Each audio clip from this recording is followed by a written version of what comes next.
네, 779페이지. 대정부 출석 요구 질문권. 그 조문사항 바로 보지 마시고요. 이제 본문 정리된 내용 정도면 충분합니다. 그래서 출제가 의외로 좀 많이 이루어지긴 합니다만요. 양가로 이번에 출석 요구 내려가셔서요.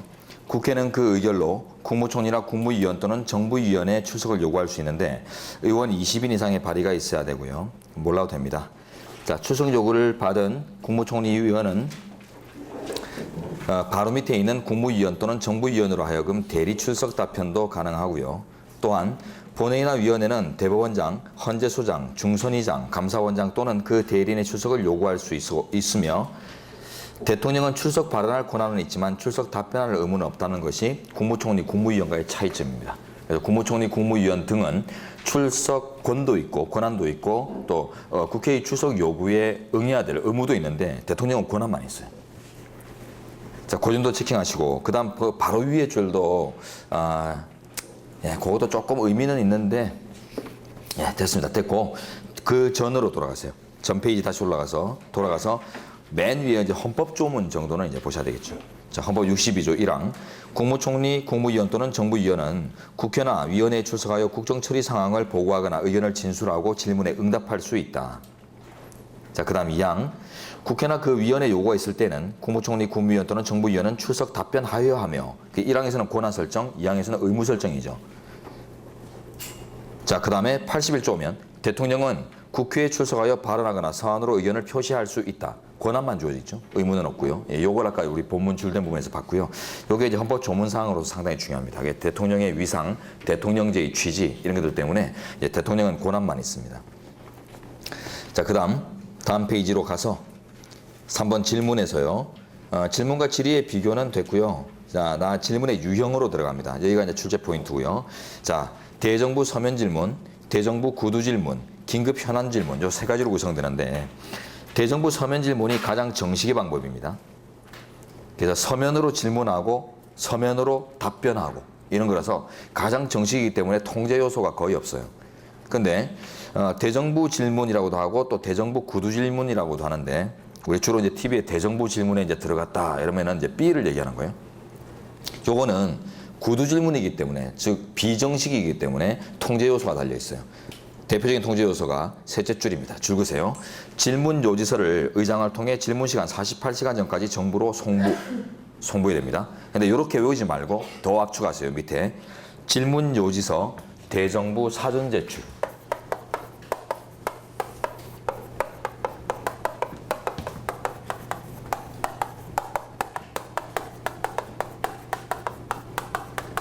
네, 요거는 A의 대정부 서면 질문에서는 없는 절차고요. C의 긴급 현안 질문에서도 없는 절차예요. 긴급 현안 질문은 그 긴급성이 전제되어 있죠. 긴급성이 전제되어 있기 때문에 사전에 뭐 서면을 정부로 보내주고 이런 사전 절차와 친하기 어려워요. 그래서 B에만 유독 있는 절차가 셋째 줄 절차고 요것만 이해 잘 하시면 시험 대비는 충분합니다. 대정부에다가 왜 요지서를 미리 보내줘야 될까요? 국회의원들이 대정부 질문장을 자신의 홍보회장으로 악용하는 것을 방지하기 위한 조치입니다.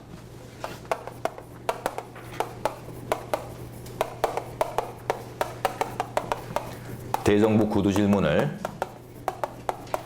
홍보의 기회로 악용하는 것 방지.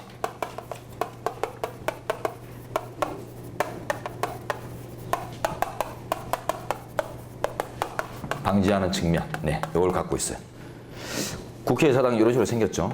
야구장처럼. 그래서 방청석이 있고 여기 이제 그 의장석이 있고 의장석 앞에 보면은 이제 단상이 마련돼 가지고 여기서 이제 국회의원이 서가지고 이제 질문 던집니다. 질문 던지고 요쪽에 이제 그 대기자들 앉아 있다가 국무위원이라는 사람들 앉아 있다가 요 앞에 이제 또 단상이 또 하나 있죠. 여기 나와가지고 이제 순서대로 나와가지고 서로 침을 튀기면서 공격, 방어 이렇게 하는데요. 이때 이제 이 국회의원이 요때 뭐가 있어요? 카메라 설치해요. TV 카메라, MBC, KBS 뉴스 보도 나가고 하니까 이게 이제 어때요? 완전 홍보 기회로 이제 삼을 수 있는 거예요. 그래서 그냥 이런 이제 사전 절차가 없으면요, 뭣도 모르는 그 총리나 위원들 딱 모셔놓고는 엄청난 질문 포화를 내뱉어요. 자, 1번부터 100번까지 들어보세요. 막 해놓고는 답변하세요. 1번부터 100번까지 외울 질문 자체를 숙지를 못하기 때문에 답변을 못해요. 버벅대고 있으면은 이 봐라 하면서 이 사람 이 국정에 대해서 아무 생각이 없기 때문에 답변도 못하고 있다면서 이런 식으로 지만 아는 것처럼 막 홍보하는 기회로 활용할 수 있기 때문에 요지서를 미리 정부에 보내줘서 대강을 파악하고 나오게. 대정부 구두질문의 이제 그 제도를 실현하기 위해서 실효성 보장을 위해서 이제 둔 절차입니다. 그래서 의미가 크죠. 예, 요거 정도만 체킹하시고요. 자, 나머지 넘어가시면 되겠습니다. 인사에 관한 권한. 자, 오른쪽 가서 인사청문회로 바로 진입하는데요. 또 도표입니다. 자, 인사청문 실시기간은 인사청문 특별위원회, 소관상임위원회, 특별위원회, 이제 일반 특별위원회 이렇게 세 가지인데 일단 맨 마지막 게 최근에 개정으로 들어간 보완 규정이니까 요것만 이제 빨리 떨굽니다.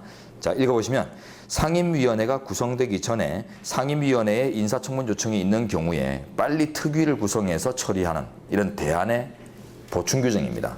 그러니까 그 바로 위에 소관위원회 상임 인사청문 대상인 사람들이 있죠. 그래서 소관상임위원회에서 처리해야 될 것인데 법이 정부가 만약에 이제 정권이 바뀌었다. 예, 박 대통령으로 이제 정권이 바뀌었는데 법을 개정하는 과정에서 지금 상임위원회가 확정이 안 됐다. 왜? 정부 조직법이 확정이 안 되면 상임위원회도 확정이 되기 어려워요. 왜? 행정부처별로 사무 담당별로 이렇게 탁 맨투맨으로 만들게 돼 있는데 그때 우리 박근혜 대통령이 처음에 취임하고 나서 정부조직법이 엄청 늦게 통과됐잖아요. 합의를 못 보고 여합의 못 보고 정부조직법이 늦게 되다 보니까 결국 상임위원회도 늦게 구성되는 거예요. 그런데 인사청문은 막 상임위원회 인사청문 대상자들이 청문이 막 청문 실시 요청이 막 들어온단 말이죠. 자, 그러니까 그런 거를 이제 커버하기 위해서 이제 특위를 빨리 구성해가지고 상임위원회가 처리할 것들을 대신 처리하는 이런 이제 대안의 제도를 마련하게 됐어요.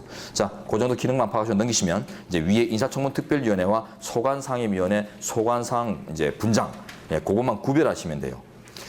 자, 인사청문 특별위원회에서 다루는 대상자들이 특별한 사람들입니다. 그래서 특별위원회에서 다루는 거예요. 예, 소관상임위원회에서 다루는 사람들이 덜 특별한 사람들이에요. 그래서 인사청문 특별위원회를 중심으로 외우시는데 줄 들어가 있죠. 국회의 동의를 요하거나 임명해 혹은 국회에 선출되거나 혹은 대통령 당선자의 요청이 있는 국무총리 후보자를 청문할 때 이거는 특별하게 취급해서 특위에서 다룹니다. 그런데 이제 마지막 거 비교하실 게 소관상임위원회 맨 마지막 단락 가보세요. 대통령 당선자가 요청하는 국무위원 후보자에 대해서는 소관상임위원회별로 합니다. 국무총리 후보자만 위에서 해요. 위에. 그래서 인사청문 특별위원회, 즉 맨 위에 란에서 다루는 사람들이 누군가 그것만 아시고 그 외에는 다 아래 칸이다. 이렇게 이제 구분만 잘 하시면 되겠고, 그거는 그 오른쪽에 이제 그 대상 내용까지 이제 다 이제 감지하셔야 되는데 그거는 지금 할 수 있는 것들이 아니고 우리 책 저 맨 뒤에 가면 도표가 하나 나와요. 독립기관의 조직 비교라고 해서 감사원, 대법원, 중선위 막 이런 것들 도표로 비교하는 것들이 나오거든요. 그때 제가 설명을 드려요. 그 설명드리는 과정에서 이 의미를 딱 명확하게 파악할 수 있는 지점이 확보되니까요.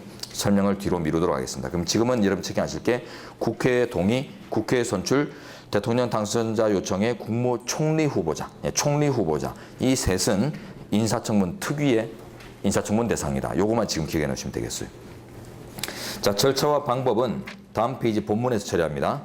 자, 인사청문 특위의 구성은 첫 줄, 임명 동의안 등이 국회에 제출된 때에 구성된 것으로 본다. 이 조항도 상당히 중요한 의미를 갖고 있는데 국회가 인사청문을 미적미적 미루는 거 그걸 방지하기 위한 조항입니다. 그래서 그 실시기간 나로 내려가시면 첫째 줄에 일단 먼저 처리할까요? 국회는 임명동의안 등이 제출된 날부터 20일 이내에 모든 절차를 마쳐야 됩니다. 그래서 국회 내 총 계류 기간은 20일이에요. 20일 이내에 밑줄 그으세요. 그리고 위에서 세 줄 가보시면 실제 인사청문회의 기간은 3일 이내로 한다라고 돼 있어요. 3일 이내 줄 그으세요. 그러니까 인사청문회와 관련된 총 계류 기간은 국회 총 계류 기간은 20일이에요. 암기해야 됩니다. 그런데 실제 청문회를 가동하는 기간은 딱 3일밖에 안 돼요. 그럼 이거는 무슨 의미를 갖고 있죠? 준비 기간을 충분히 가지고 실제 청문은 짧게 끝내라는 뜻입니다. 왜죠? 3일 이내 그 밑에 쓰세요. 탈진 방지 조항입니다. 인사청문 대상자 탈진 방지 조항. 그래서 20일 내내 인사청문을 하는데 잃어버리면 그 시달려가지고 죽어버려요. 그렇기 때문에 준비를 철저히 한 다음에 실제 청문은 빨리 끝내라, 신속하게. 어차피 이제 청문 끝나면 이제 바로 이제 임무 수행해야 될 사람이니까. 자, 그래서 이제 총 계류 기간이 20일이죠. 그래서 올라가시면 이제 갑니다. 첫 줄, 임명동의안 등이 국회에 제출된 때에 인사청문회가 구성된 것으로 보겠다. 이런 정을 두은 이유는 그 20일 기간을 미정 미루다가 막판에 가지고 졸속으로 청문하는 걸 방지하기 위해서 일단 임명동의안에 들어오면 바로 구성된 걸로 봐서 그때부터 기산을 하겠다는 거예요. 그래서 째깍 시간 돌아가니까 빨리 해라. 즉각 처리하라. 이런 의미에서 둔 조항이에요. 그리고 가의 둘째 줄은 우리 앞쪽에 위원회 도표에서 본 거죠. 13인 외워야 된다고 말씀드렸어요.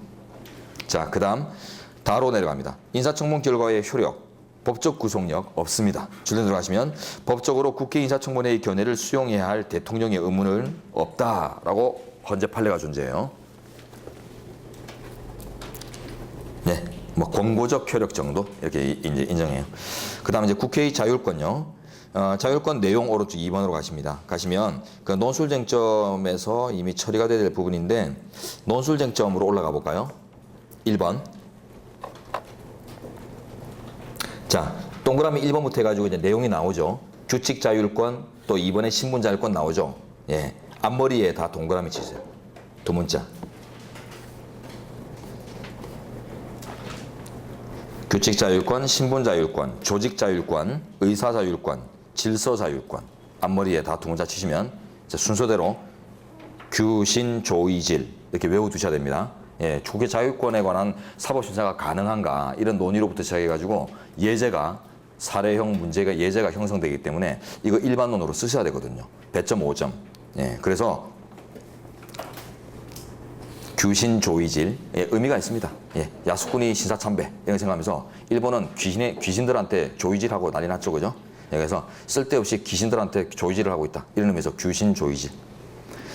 자, 말 안 됩니다만 외워두셔야 돼요. 그다음 2. 예, 그 이제 구체적 하나씩 내용 보시는 건데 여기서 다른 건 일반적인 내용이고 여러분 사례에서도 쓰실 일이 별로 없고 그 다음 페이지로 가서 이제 신분 자율권 5번 이게 선택형 논술형 공이 이제 중요한 부분이고 상당히 시사성도 높은 부분이고 사례도 많습니다. 실제 사례도. 헌법조문에 가면 이제 징계권하고 자격심사권 그리고 유기사 수사에 가시면 징계나 자격심사의 결정에 대해서는 법원에 제소할 수 없다는 제소금지 조항. 요거는 앞에서도 한번 봤었는데 자 사항만 먼저 일단 보도록 하죠. 징계나 무자격 결정, 즉 자격심사의 결정에 대해서는 제소할 수 없다. 제소금지 규정을 두는데 이 취지가 뭔가 쓰세요. 국회의 자율권 존중 차원에서 둔 제도라고 합니다. 국회의 자율권 존중 차원에서 제소금지. 그래서 취지가 있기 때문에 이 조항은 조항 자체를 묻는 문제가 상당히 많이 나와요. 제소가 가능하냐 불가능하냐 이렇게 물어요. 그 다음에 의원의 자격심사부터 이제 보시는데 자 자격심사 사유 오른쪽에 가면 이제 징계 사유하고 이렇게 나오죠. 한 장 더 넘기세요. 도표 또 나옵니다. 예, 도표 비교하시면 거의 다 끝나요. 자 징계 사유 보시면 헌법이나 국회법 등 각종 법령상의 의무 위반 행위죠. 예, 각종 법령상 의무 위반입니다. 그래서 외우실 필요가 없어요. 옛날에는 윤리심사제도하고 징계제도가 이원화되어 있으면서 그 하는 사유도 달랐어요. 그래서 따로따로 외워야 될 필요성이 있었는데 이제는 윤리심사제도를 없애버리고 징계로 통합시켰거든요. 그 결과 모든 의무 위반 사항입니다. 대신에 국회의원으로서의 의무 위반 사항이에요. 예, 이게 상당히 좀 의미가 있고 좀 이따 보도록 하죠. 그다음에 자격심사는 요거는 이제 두 문자로 외우게 돼요. 피선거권의 상실 피 동그라미 부적법한 당선에 적법하게 당선될 것. 금지된 직에 취임, 자, 금. 그 다음, 임기 개시 후 해직된 직의 권한 행사, 해직의 해. 적금 피해, 이렇게 해주세요. 자격심사에 자까지 집어넣으면 적금 피해자, 이렇게 되겠죠. 최근에 뭐 저축은행이나 이런 적금 피해 사례 많이 나오죠. 그거 생각하시면 적금 피해. 자격심사 사유. 이거는 일반적으로 그 당연퇴직 사유에 해당합니다. 퇴직 사유에 해당하는데 그 퇴직 처리 안 된 상태에서 계속 개이고 있으면은 자격심사로서 뭐 직접 잘라내는 이런 이제 사유의 이제 소통성이 있고요. 자 왼쪽 다시 징계 쪽으로 와서 청구 보시면 청구권자 의장, 위원장, 의원 20인, 모욕당한 의원 등 나오는데 이거 다 못 외우겠죠. 포기하셔야 됩니다. 모욕당한 의원 죽으세요. 모욕당한 의원 개인이 청구할 수 있어요. 그거 정도만 살짝 기억하시고 이런 지문이 형성되어 있습니다. 국가고시. 그 다음에 자격심사는 몰라도 돼요. 그 다음 절차로 갑니다. 자 일단 공통된 절차가 있는데요. 윤리위원회 심사를 거쳐서 본회의 의결로 결정한다. 일단 위원회 심의 중심주의와 본회의 의결 중심주의가 또 보이네요. 그죠? 근데 담당 위원회가 이제 윤리위원회라는 게 중요합니다. 법제사법위원회 아닙니다. 법사위 X, 윤리위원회. 오른쪽도 똑같아요. 자기심사도. 자, 그다음 징계 징계의 내용은 경고, 사과, 출석 정지, 제명 이렇게 있는데 오른쪽으로 갈수록 더 강한 것들이죠. 발전적으로. 여기서는 이제 제명이 중요합니다. 제명의 그 괄호안에 보시면 정족수 나오고 효과 나오는데 다 외우셔야 돼요. 제적 3분의 2 이상의 찬성을 요합니다. 국회의원직 박탈이죠. 그렇기 때문에 아주 높아요. 특별 정족수. 제적 3분의 2 이상의 찬성. 그 다음에 그 제명을 통해서 생긴 골석에 대해서는 그 제명 당사자는 보궐선거 출마가 금지됩니다. 보선 출마 금지. 간단하게 얘기하자면 철면피 방지조항입니다. 철면피 방지조항. 지 때문에 나온 골석 자리에 지가 또 나온다. 이 철면피죠. 오른쪽 자격심사 보시면 자격이 없다라는 결정을 내리기 위해서는 자 무자격 결정의 효과도 의원직 박탈입니다. 의원 자격이 없는 거니까. 자, 둘 다 징계 제명과 자격심사의 무자격 결정은 공의 의원직 박탈인데요. 그러다 보니까 정족수 똑같아요. 제적 3분의 2 이상의 찬성이고 효과는 또 장래 효과. 예, 이미 이제 수행한 업무 수행을 소급적으로 무효화시키지는 않습니다. 그건 이제 법적 안정성 확보 차원이고요. 그리고 국회회의는 국회의 회의나 이제 의사 절차는 원칙적으로 공개가 원칙이죠. 공개 정치의 관념에서 공개가 원칙인데 징계 왼쪽에 와보세요. 징계는 비공개를 원칙으로 합니다. 왜죠? 다루는 사안들이 의원의 품평을 주요 대상으로 삼기 때문에 의원의 품평, 사생활, 인격, 모독 이런 것들이 이루어져요. 예, 그래서 뭐 국회의원의 어떤 윤리성을 다루니까 만약 윤창중 이런 사람들이 만약 국회의원이라면 윤창중의 그 나쁜 손 이런 거 그런 걸 다루면서 윤창중은 어릴 때부터 태생적인 변태다. 뭐 이런 식으로 막 서로 막 공방을 한단 말이에요. 그러다 보니까 사람의 인품이 가시게 할 수 있겠죠. 그래서 비공개를 전제로 하는데 괄호안도 중요합니다. 다만 징계 결과의 선포는 공개됩니다. 징계 선포는 의장이 의장석에서 딱 정식으로 선포해야 돼요. 왜? 국민의 알 권리 확보 차원이죠. 징계의 결과는 반드시 국민에게 대공개해야 되는데 대국민 공개해야 되는데 이제 과정은 비공개로 진행합니다. 그리고 효과는 공의, 법원의 제소가 금지됩니다. 이유는 국회의 자율권 존중이다. 신분 자율권이죠. 신분 자율권의 영역. 자, 이 정도면은 앞에 내용들 특별히 안 보셔도 되고요. 자, 이제 3번 국회의 자율권에 대한 사법적 통제는 그 사례 문제에서 예제로 많이 형성돼 있고 또 일반 서술을 많이 하셔야 되는 부분입니다. 자, 국회는 자율권이 주어져 있는 헌법상의 독립기구이기 때문에 독립기구 중에 최상위 독립기구죠. 그러다 보니까 그 자율권의 존중이라는 측면에서 사법심사 가능성이 논의되는데 긍부 견해들이 있지만 자. 그 1번에 헌법 64조 1항에 비추어 긍정하는 견해. 64조가 어떤 조항이냐면 국회는 법률에 저촉되지 아니하는 범위 안에서 규칙을 제정할 수 있다. 이런 이제 조항입니다. 그래서 법률에 저촉되지 아니할 것이라는 이제 조건을 중심으로 해서 심사 대상이 사법적 심사가 가능하다. 이런 이제 견해가 나오고요. 근데 이런 거 안 쓰셔도 괜찮아요. 어떻게 해요? 견해의 대립이 있으나 이렇게 뭉개도 된다 그랬죠. 대신에 오른쪽 이제 판례가 있냐 없냐. 판례도 없는데 견해의 대립은 있으나 이렇게 하는 거는 조금 무리가 따를 수 있어요. 왜냐하면 바로 검토로 가야 되기 때문에. 자, 그래서 이제 판례 정도를 소개할 수 있다면 견해는 뭉개버려도 아주 좋습니다. 자, 판례 들어가시면 줄된데요. 국회의 의사 절차나 입법 절차에 헌법이나 법률의 규정을 명백히 위반한 흠. 자, 다운표 하세요. 명백히 위반한 흠. 명백한 하자가 있는 경우에도 국회가 자율권을 가진다고는 할 수 없다. 그래서 제한적 긍정설입니다. 제한 긍정설. 네, 요걸 타당하다고 처리하시면 되겠어요. 자, 다음 페이지. 이제 국회의원의 헌법상 지위와 특권, 불체포 특권, 면책 특권, 이런 것들 보시는데요. 이쪽에서도 선택형 관련된 판례들은 많이 이제 출제됩니다. 사례형 관련해서는 출제 가능성이 별로 없을 것 같아요. 자, 내려가시면 의원의 이중적 지위 1번 이미 앞에서 많이 다뤘어요. 제목 위주로 보죠. 국민대표와 정당대표로서의 지위.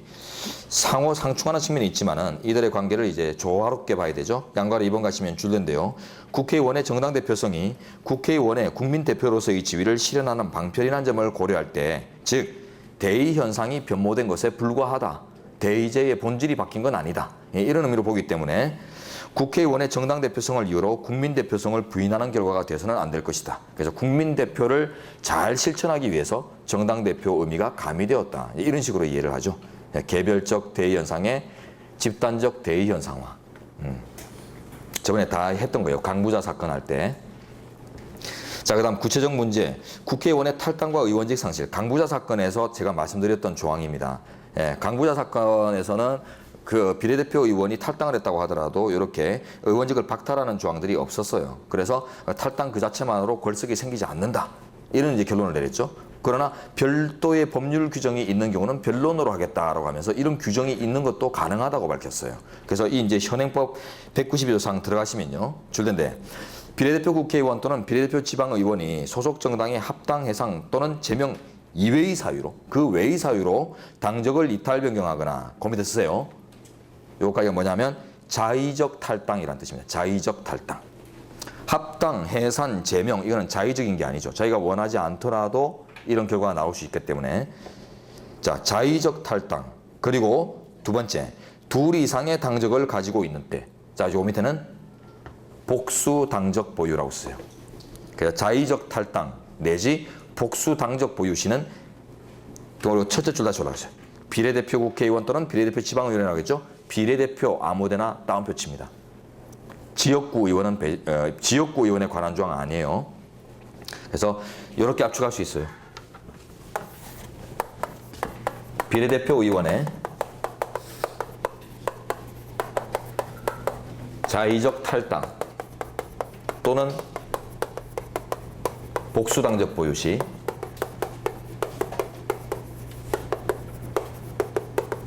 의원직 상실 규정. 강부자 사건의 판시에 비추어 이거는 위헌이 아닙니다. 합헌, 별도의 법률 규정으로 규율할 수 있다고 했기 때문에 정당 대표성의 강화 이런 측면에서 근데 정당 대표성이 전면에 드러나는 의원들이 이제 비례대표죠. 비례대표이기 때문에 딱 비례대표에 한정돼 있어요.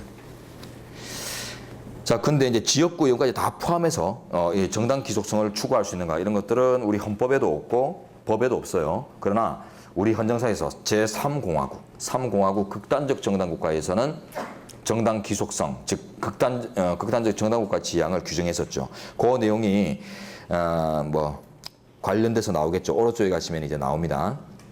근데 안 보셔도 돼요. 네, 그런 의미를 하고만 계시면 책은 안 읽어도 괜찮습니다. 자, 다의 합당 분당의 허용, 요거는 국회 구성권 관련된 내용이에요. 줄된 데 보시면 국회 구성권의 인정 여부와 직결되는 내용이고 국회 구성권이라는 기본권 인정하지 않기 때문에 합당 분당은 자유롭다 이런 결론이 나옵니다. 자, 그다음 정당 강제의 한계. 정당이 어느 정도 강제 내지는 정당 기속성도 좀 현대 정당제 민주주의에서 추구할 수 있는 가치지만 그게 목적을 넘으면 안 되죠. 대의제의 원론을 넘어서면 안 되니까 그런 의미에서 이제 한계가 있다는 거 아시고 밑에 판례 보시면 김홍신 의원 사건 또 다시 나오는데 한번 읽어보시기 바랍니다. 줄된 부분. 자, 2번 국회의원의 자격 발생과 소멸 요거는 선거제도에서나 봤던 겁니다. 그래서 특별히 정리하실 필요 없고 쭉 넘어가죠. 자, 791페이지 국회의원의 헌법상 특권. 그 위에 겸직 제한 먼저 한번 볼까요? 국회의원의 겸직 제한. 헌법 보시면 국회의원은 법률이 정하는 직을 겸할 수 없다라고 되어 있고 법에 이제 구체화가 되어 있는데 법에 구체화된 내용을 이제 종합한 결과가 본문에 줄된 데 갑니다. 국무총리나 국무위원을 겸하는 것이 금지되어 있지 않습니다. 근데 요거 조심하셔야 될 게 조금 더 정확하게 가야 됩니다. 의장단하고 일반 의원이 구분돼요.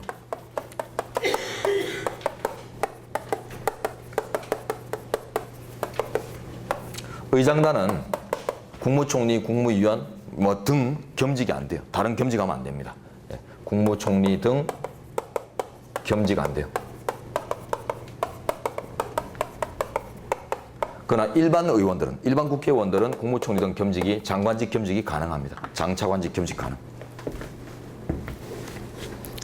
그래서 법에서 의장이나 부의장은 안 되도록 직접 규정해놨어요. 안 되도록 해놨고, 근데 국회의원에 대해서는 안 되는 것들을 쭉 나열해놨는데 그 나열된 내용 중에 국무총리, 국무위원을 제하고 안 된다고 돼 있어서 결국 결론만 잘 암기하시면 돼요. 저렇게. 그래서 의장단은 국회를 대표하는 상징적인 의미가 아주 강하기 때문에 행정부의 겸직 이런 거에 대해서 부정적이나 국회의원에 대해서는 그렇지 않습니다. 자, 로마차 2번 국회의원의 헌법상의 특권. 자, 불체포 특권. 제목 옆에 써보죠. 한정적 특권이라고 쓰세요. 한정적 특권. 면책 특권은 나중에 가면 포괄적 내용을 담고 있는 특권입니다. 자, 일단 한정적인 의미에서 요건 검토를 잘 하셔야 되는데 헌법 44조 1항 내려가세요. 국회의원은 현행범인인 경우를 제외하고 회기 중 국회 동의 없이 체포 구금되지 아니한다. 그리고 2항 가시면 국회의원이 회기 전에 체포 구금된 때에는 현행범인이 아닌 한 국회 요구가 있으면 회기 중 석방된다. 1항만 잘 숙지하시면 되고요. 2항은 1항에 대한 대비 규정입니다. 1항과 관련된 대비 규정이다. 무슨 의미가 하면 미리 체포되어 있는 경우에 대비하는 보충 규정이에요. 그래서 그 요소들이 1항하고 똑같아요. 상황만 미리 체포되어 있는 경우라는 상황 요건만 다르고 그 외 나머지 요건들은 똑같기 때문에 1항의 요건만 잘 이제 여러분들이 숙지를 하시면 되겠는데요.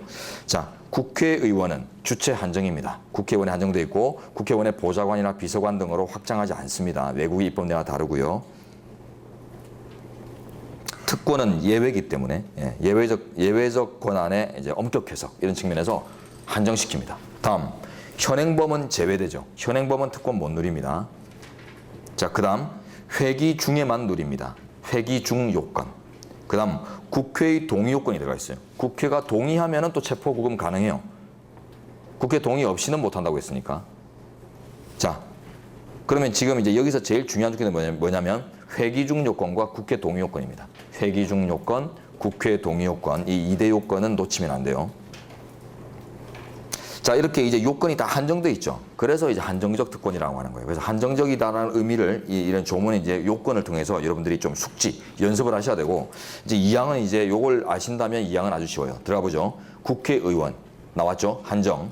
회기 전에 미리 체포 구금된 때. 자, 회기 전에 미리 체포된 이제 상황 요건만 다르고, 자, 그다음 현행범인이 아닐 것. 국회의 요구가 있으면 국회 동의 요건 들어가 있죠. 그 다음에 회기 중 석방된다. 회기 중 누린다는 회기 중 요건 들어가 있죠. 그러니까 1항의 요소를 다 갖고 있으면서 그냥 미리 체포 구금된 경우에 대비하는 규정에 불과하다. 그래서 1항에만 집중합니다. 자, 그 다음 체포 동의 절차에 의해서 26조 내려가시면요. 1항 의원을 체포 구금하기 위해서 국회 동의를 얻으려 할 때 관할 법원의 판사는 영장을 발부하기 전에 체포 동의 요구서를 정부에 제출합니다. 정부 다음표. 국회에 제출한다면 틀립니다.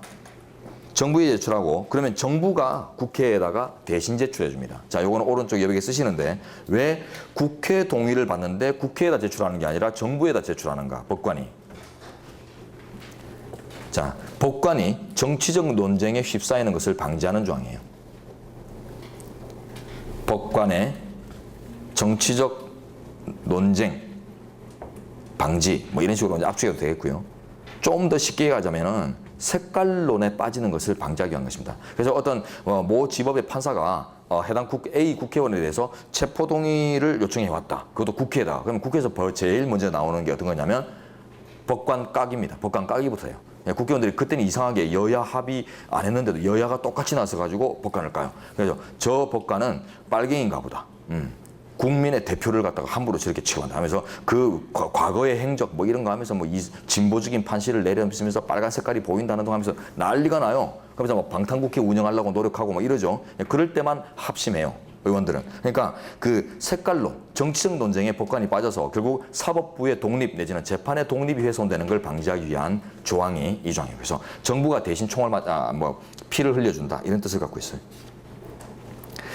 자, 그다음.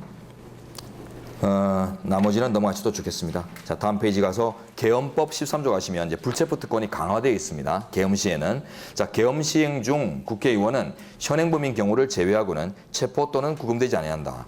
지금 계엄하에서는 불체포 특권이 강화되어 있다고 했는데요. 어느 부분이 강화되어 있는지 써봅니다. 회기 중 요건과 국회 동의 요건이 없습니다. 회기 중 요건, 국회 동의 요건, 가장 중요한 2대 요건이 없죠. 그래서 강화되어 있다는 거예요. 그리고 오선지로 또 많이 나오는 부분이 하나 있는데요. 맨 앞에 계엄 시행 중이라고 되어 있죠. 그건 쨌습니다. 경비 플러스 비상이라고 써놓으세요. 경비계엄, 비상계엄 구분 없습니다. 일반적으로 이제 계엄과 관련해서는 경비계엄에 대해서 규율이 많고, 비상계엄에 대해서 규율이 많고, 경비계엄에 관련된 규율은 거의 없어요. 없는데 지금 불체포 특권만큼은 경비계엄, 비상계엄을 가리지 않고 다 강화되도록 되어 있습니다. 왜죠? 국회의원들이 자신들을 위해서 만든 법이니까 구분할 이유가 없죠.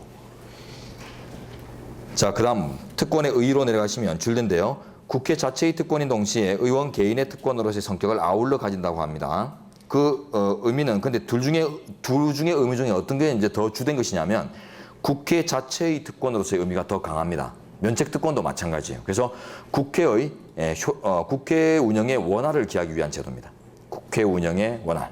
국회의 원활한 기능 수행, 이를 위해서 불체포 특권이나 면책 특권 등 특권이 인정되는 것이지 의원 개인들을 위해서 그냥 막연하게 인정되는 특권이 아니에요. 그래서 넷째 줄, 의원은 이를 함부로 포기할 수 없어요. 특권 포기 금지. 이는 면책 특권도 효과가 똑같습니다. 자, 불체포 특권의 내용, 금방 조문 분석하면서 말씀드렸던 내용들이 일단 그 가의 줄에 나오고요. 나로 내려가시면 이건 앞에서 이미 기간 처리할 때 말씀드린 거예요. 줄인데 휴회 기간 중에도 불체포 특권이 인정된다. 왜? 휴회도 회기 중 개념에 든다고 했죠. 첫째 줄. 입법기, 회기 이런 거 제가 이제 그림 그리면서 말씀드렸어요. 그죠? 자, 그다음 아래 줄에 가시면 두 줄 뒤에 볼까요? 여기서 체포구금이란 일정 기간 신체의 자유를 박탈하여 일정한 장소에 유치하는 강제처분을 말하므로 형소법상의 강제처분뿐만 아니라 행정상의 강제처분까지 다 포함된다. 그래서 인신구금에 관련된 모든 일체의 제재 이렇게 넓게 봐요. 이유는 국회의 기능 확보를 위해서 인정되는 권리이기 때문에 확장해서 해요. 특권의 취지를 고려한 확장 해석. 특권의 취지, 즉 국회의 기능 확보라는 특권의 취지를 고려해서 넓게 해석한다. 그 구성원들이 함부로 이제 기능 방해를 받지 않는 것이 바로 국회의 기능 유지다. 이런 의미라는 거죠. 자, 그다음에 3번 불체포 특권의 예외 제목 보시면 현행범이 아닐 것, 또 국회의 동의가 없을 것, 뭐 이런 것들이죠. 그다음 불체포 특권의 효과. 자, 한정적 특권이라는 것이 여기서 또 자세하게 나옵니다. 그 효과면에서 줄, 회기가 끝난 후에는 다시 체포구금도 할 수 있고 회기 중에도 형사소추와 처벌은 할 수 있습니다. 체포구금, 인신구금, 구속만 이제 금지되는 거니까, 그죠? 불체포 특권은 회기 중에 한해서 체포를 일시적으로 유예받는 특권에 지나지 않으므로 형사소추의 면제를 받는 면책 특권과는 구별된다. 이 내용들이 전부 뭐예요? 그 효과가 한정적이다. 한정적 특권의 효과. 자, 이번 면책 특권은 제목 옆에 포괄적 특권이라고 쓰셔야겠죠. 포괄적 내용, 효과를 담고 있는 특권. 자, 헌법조문 내려가시면 45조. 국회의원은 일단 특권은 이제 국회의원에만 설정되어 있고요. 확장하지 않습니다. 국회에서 직무상 행한 발언과 표결에 관해 국회 외에서 책임을 지지 않는다. 이 조문은 잘 분석하시는데요. 자, 앞쪽에 국회에서, 자, 요걸 장소적 의미가 아니라 기능적인 의미로 접근합니다. 왜냐하면 이 면책특권의 의미가, 제도의 취지가 국회의 기능 유지 내지는 기능 확보를 위한 제도죠. 그렇기 때문에 기능적 의미 써놓으세요. 국회에서 밑에 기능적 의미이지 장소적 의미가 아닙니다. 그래서 국회의사당 내에서 이런 의미로 접근하면 안 돼요. 그게 아니라 국회의 기능이 유지되는 장소에서 이런 식으로 봐야 돼요. 그래서 국회의사당을 벗어난 야외 집회 같은 것도 간혹 하거든요. 너무 덥거나 하면 뭐 에어컨이 고장 나가면 야외 집회예요. 그럴 때 야외 집회를 하는 장소도 국회에서로 볼 수 있어요. 자, 그다음 직무상 행한 발언과 표결, 즉 직무 관련성을 요구하죠. 직무 관련성. 자, 그다음 직무와 무관하면 이런 특권을 줄 필요가 없으니까요. 그리고 국회의 기능 유지를 위한 것이다. 이런 의미하고도 다 직결되죠. 다음 국회 외에서 책임을 지지 않습니다. 국회 외에서. 그럼 이제 반대 해석을 해보세요. 국회 내부의 징계 책임 같은 거는 가능하겠는가? 이런 논의가 나오겠죠. 그 밑에 써놨어요. 국회 내 책임 해가지고 물음표 탁 논의가 나와요. 국회 내 책임도 면제된다는 견해도 있고 특권을 아주 이제 확 넓게 봐서 그래서 이제 문헌에 집중해서 국회 내부의 징계 책임은 면할 수 없다는 그런 견해도 있는데 후자가 다수설입니다. 자, 넘어가시고. 면책특권의 의의 빨리 줄된 데 가죠. 국회 자체의 특권인 동시에 의원 개인의 특권으로의 성격을 가지는 바 의원은 포기할 수 없다. 불체포 특권과 똑같은 내용이죠. 자, 다음 페이지. 국회에서의 행위 나와보세요. 앞쪽부터 오죠. 여기에 국회에서의 이제 국회란 국회의사당을 지칭하는 것이 아니라 국회의 본회의나 위원회 등 소관 직무와 관련된 활동이 개최되고 있는 모든 장소를 얘기한다. 그래서 기능의 의미, 기능이 유지되고 있느냐 이런 의미로 접근하고요. 그다음 다 직무 관련성. 자, 이거 넓게 봅니다. 직무집행 그 자체뿐만 아니라 직무집행에 부수한 통상적 수반행위도 포함됩니다. 통상적 수반 이런 데 다운표 해놓을까요? 통상적으로 수반행위. 통상의 부수행위라고 합니다. 통상의 부수행위 포함. 이유는 특권의 취지 때문에 확대해서 가는 거예요. 국회의 기능 유지를 위한다는 이 의원 개인을 위한다는 의미가 아니라 국회의 기능 유지를 위한 국가기관의 유지를 위한 것이기 때문에 넓게 해서 가는 거예요. 자, 아래 줄인데 그래서 국회의원으로서의 직무와 무관한 사담, 폭력행위, 모욕적인 의사 등은 면책되지 않는다. 뒷부분에 집중하지 마시고 앞쪽에 직무와 무관한 여기다 붙이세요. 두 줄 맨 뒤에. 직무와 무관한 사담이나 폭행 이런 것들은 대상이 아니다. 자, 그리고 밑에 내려가서 유성환 의원 사건 두 번째 판례 보시죠. 이게 국회의원 면책특권의 리딩 케이스고요. 제가 앞쪽에서 노회찬 씨 관련 사건 얘기할 때 그 면책특권의 대법원 판례상의 내용이 리딩 케이스인 유성환 의원 사건에서의 논지가 똑같았다. 이런 것들을 판서해드렸어요. 자, 유성환 의원 사건. 대정부 질문 30분 전에 대정부 질문의 내용이 담긴 원고 복사본을 관행에 따라 정치 관행에 있었어요. 관행에 따라 기자실에서 출입 기자들에게 미리 배포한 것이 직무행위에 해당할 수 있는가? 가 문제됐는데요. 우리 현재는 해당한다고 했어요. 왜 이런 관행이 왜 있었을까요? 국민의 알 권리 차원입니다. 알 권리 확보. 그래서 국민들이 국정 상황을 신문 보도나 이런 언론 보도를 통해서 좀 미리 빨리 알수록 좋지 않겠느냐 이런 의미에서 관행적으로 운영돼 왔는데 이상하게 반대당에서 딴지를 걸었어요. 갑자기 지네도 그렇게 해오다가 그래가지고 이제 문제됐는데. 자, 괄호 안의 용어들을 빨리 보세요. 회의의 공개성, 시간적 근접성, 장소 및 대상의 한정성 나오는데 다 보려고 하지 말고요. 두 번째, 세 번째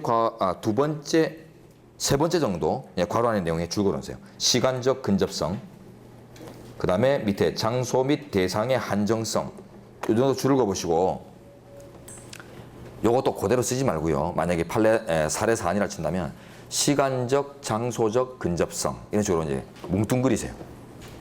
그래서 시간적이나 장소적인 측면에서 국회의 기능과 근접성이 있는 범주다. 이렇게 파악을 하신 다음에 그렇다면 이는 줄된 데 갑니다. 국회 본회의에서 질문할 원고를 위와 같이 사전에 배포한 행위는 의원의 면책특권의 대상이 되는 직무 부수 행위에 해당한다. 통상의 부수 행위다. 이렇게 판단하시면 돼요. 시간적, 장소적 의미의 기능적 근접성이 인정되는 바 통상의 부수 행위로 파악된다는 것이 판례이다. 이렇게 이제 딱 하시면 돼요. 노회찬 씨도 어때요? 법제사법위원회 심의 과정에서 그걸 이제 공개했었죠. 언론에 공개한 거. 그래서 언론 공개하는 부분은 요거하고 똑같은 논지로 면책의 대상이 된다고 했는데 다만 홈피까지 공개를 한 것은 면책의 대상이 될 수 없다. 이런 판시였고요. 자, 그다음 면책특권의 한계 내려가시면 원외 발표 출판 이건 안 됩니다. 이거는 국회에서라는 범주를 넘어서 버리기 때문에 안 되고요. 그다음에 비공개 회의록의 공개 요것도 한번 요거는 여러분들 한번 읽어보세요. 그다음 명예훼손행위 요거는 견해드립이 있는데 내려가시면은 둘째 줄 보세요. 학설의 둘째 줄. 명예훼손적 운동은 대상에 포함되지 않는다는 부정설과 그 다음 명문 규정이 없으므로 명예훼손적 운동도 대상이 된다는 긍정설. 그 다음 아랫줄 형법이 정하고 있는 구속요건과 위법성 조각 사유를 기준으로 사안별로 판단하는 개별 검토설. 이게 이제 신동훈 교수님 견해입니다. 형소법 학자죠. 형사법 학자께 그러니까 형사법 학자가 해석을 하다 보니까 형사법의 내용으로 지금 접근을 하고 있어요. 그래서 형법상의 위법성 조각 여부, 즉 정당화 사유 이런 걸 가지고 판단을 하자. 그래서 정당화될 수 있는 명예훼손은 괜찮고 면책의 대상이고 정당화될 수 없는 명예훼손은 면책의 대상이 아니다 이렇게 보자는 건데 이거는 헌법적 내용을 하위법인 형사법의 내용으로 풀이하는 것이기 때문에 무리가 크죠. 그래서 이거는 비판의 여지가 상당히 많습니다. 어쨌든 학설은 문계 써도 괜찮아요. 문계도 괜찮고 판례 내려가시면 자, 다 읽어보죠. 대법원은 명백히 허위임을 알면서도 허위 사실을 적시하여 타인의 명예를 훼손하는 경우 등까지 면책특권의 대상이 될 수는 없다고 할 것이지만 발언의 내용이 허위라는 점을 인식하지 못했다면 비록 발언 내용에 다소 근거가 부족하거나 진위 여부를 확인하기 위한 조사를 제대로 하지 않았다 하더라도 이거는 면책의 대상이 된다라고 합니다. 이런 판례 정도만 적시하시고 학설은 좀 문계도 괜찮을 것 같아요. 자, 면책특권의 효과 내려가시면 그 범위 둘째 줄 민형사 책임 등 모든 법적 책임이 면제됩니다. 모든 법적 책임의 면제. 이제 포괄성이 나오기 시작하죠. 포괄적 특권. 그래서 그 체포, 구금 등만 일시 유예를 받는 것과는 전혀 불체포 특권과는 전혀 차원이 달라요. 자, 그러나 법적 책임 따옴표 하세요. 두 줄 중간에 법적 책임. 그리고 셋째 줄을 빨리 읽으셔야 되는데요. 소속 정당이나 출신 지역구 유권자로부터 정치적 책임을 추궁받는 것까지 면제되지는 못한다면 정치적 책임과는 구분하세요. 왜? 정치적 책임은 면제할 수 있는 사안이 아닙니다. 속성상. 그죠? 소속 구민들이 다음 선거에서 또 뽑아줄까 말까 이런 것들이 대표적인 정치적 책임을 묻는다는 의미인데 이것까지 우리 헌법이 국민의 유권자의 의지까지 표심까지 관리할 수는 없잖아요. 그렇기 때문에 법적 책임만 면제되는 것이지 이런 정치적 책임은 면제될 수가 없다. 속성상 안 돼요. 헌법이 표심을 관리할 수는 없다는 뜻입니다. 자, 2번. 그리고 면책의 기간은 재임 중에 국한되지 않고 영구적입니다. 영원히 면책됩니다. 그래서 포괄적 특권이에요.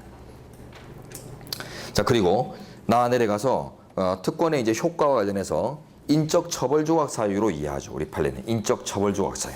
여러분 이제 형법할 때 범죄 성립 조건은 구속요건 해당성, 위법성, 책임 이래가지고 성립 조건이 있고 그 다음에 처벌 조건이 있고 이렇게 이제 조건들이 나눠지죠. 형법상. 예, 그러니까 그 처벌 조건을 얘기하는 거예요. 처벌 조건. 그러니까 범죄의 성립 조건은 아닙니다. 그러다 보니까 결국 공범관계 처리가 조금 의미가 있어지죠. 그래서 공범관계 관련해서 여러분 형법상 이제 공범 종속성설 이런 이제 불법에 종속된다. 이런 이제 다수설적인 이제 의미에서 본다면 결국 공범의 처벌이나 이제 범죄 성립, 공범의 성립은 정범의 불법성, 즉 구속요건 해당성과 위법성 정도만 인정되면은 바로 종속돼 버리게 되죠. 그러다 보니까 인적 처벌 조각 사유는 공범과는 전혀 무관해져요. 맞습니까? 예. 정범인 국회의원의 행위와 공범의 행위가 있다 했을 때 정범인 국회의원의 이제 면책이 인적 처벌 조건에 불과하다 이렇게 봐버리면 이는 범죄 성립 조건이 아니잖아요. 그렇기 때문에 구속요건 해당성이나 위법성이나 책임은 다 인정되는 거예요. 그러면서도 그냥 처벌이 조각되는 것이다 이렇게 보기 때문에 공범 종속성설에서의 종속성의 정도와 관련해서 불법 종속 에 따르는 이제 다수를 기반으로 했을 때 보면 공범들은 이제 국회의원의 행위에 가담한 공범들은 무조건 처벌되게 돼 있어요. 국회의원의 불법이 소멸되지 않는다고요. 불법이 상쇄되지 않는 결과. 자, 그래서 들어가시면 면책특권은 범죄 불성립 요건이 아니라 단지 형벌권의 발생을 저지하는 처벌 조건입니다. 그러므로 교사나 방조를 한 공범은 처벌을 면할 수가 없다. 공범 종속성설 중에 이제 그 불법 종속성, 그 다수설적 견해에 따를 때 불법이 지금 면제되지 않으니까요. 불법성이 면제되지는 않으니까 종속되게 돼요. 제가 왜 이런 설명을 자세하게 하고 있죠? 이런 형법에서 하는 건데. 자, 면책특권과 공소제기. 면책특권에 해당하면은 그 공소기각 판결 내립니다. 그거만 기억하세요. 공소기각 판결 대상이다. 형소법에 규정되어 있죠. 자, 그 다음에 이제 대통령 넘어갑니다. 자, 이제 통치구조에서 가장 이제 어렵고 양이 많은 부분 다 끝냈어요. 대통령 이하는 아주 이제 간단하게, 속도전을 이제 할 겁니다. 그래서 그 도표 위주로 해서 간략간략하게 제도를 잘 파가시면은 그 세밀한 내용들을 묻는 문제들이 안 나와요. 그 사례형 출제 가능성은 이 영역은 거의 없어요. 논술형 출제 가능성 없으니까 선택형을 대비하는 의미에서 이제 출제 가능성 있는 부분들을 중심으로 빨리 검토할 겁니다. 그러고는 이제 헌법재판론으로 이제 빨리 진입을 해야 됩니다. 자, 오늘 고생 많으셨고 내일 다시 또 뵙도록 하죠. 수고하셨습니다.